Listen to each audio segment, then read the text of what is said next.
I want to thank you for having me join you on this World Obesity Day.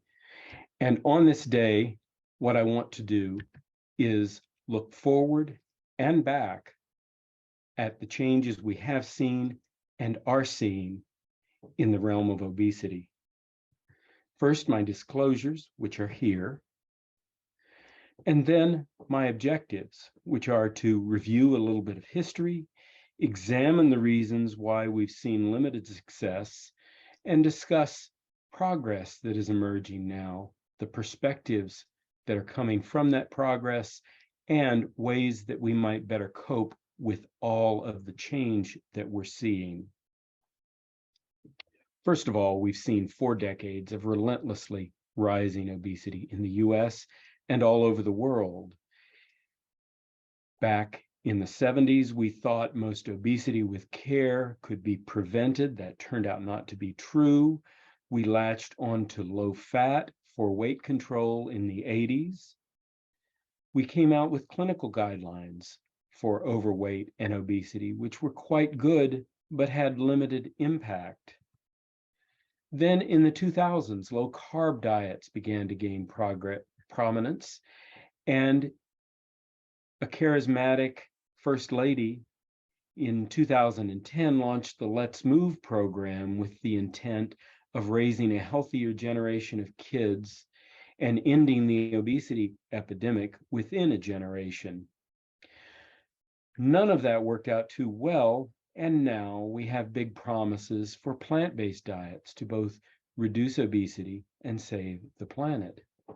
Despite all this, obesity and severe obesity are still growing. And by the end of this decade, obesity prevalence will reach 50% in the US. Severe obesity is growing the fastest, and it will reach 25% by the end of this decade. Why? Why so little progress? Well, I would suggest that false assumptions can explain a lot about our failed efforts. Even today, people misunderstand. Very smart people misunderstand what obesity is all about. False dichotomies lead us astray, suggesting that we have to choose between prevention of obesity and care for the people who have it. We have to choose between addressing the physiology that is driving obesity or lifestyle changes to adapt to it. We have to choose between dealing effectively with eating disorders or obesity. And we have to choose between paying attention to weight and paying attention to health. We have to choose between treating diabetes and treating obesity. Progress, as you can see, can be quite unsettling. But change is indisputably here as people gain experience with more effective treatments for obesity. There's no denying that it's having life-changing effects for some people. It's not miraculous, but it is greatly more effective than the options we had before.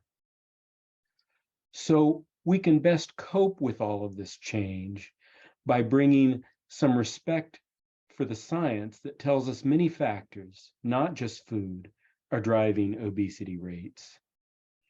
And they are interacting with complex adaptive systems to drive those obesity rates.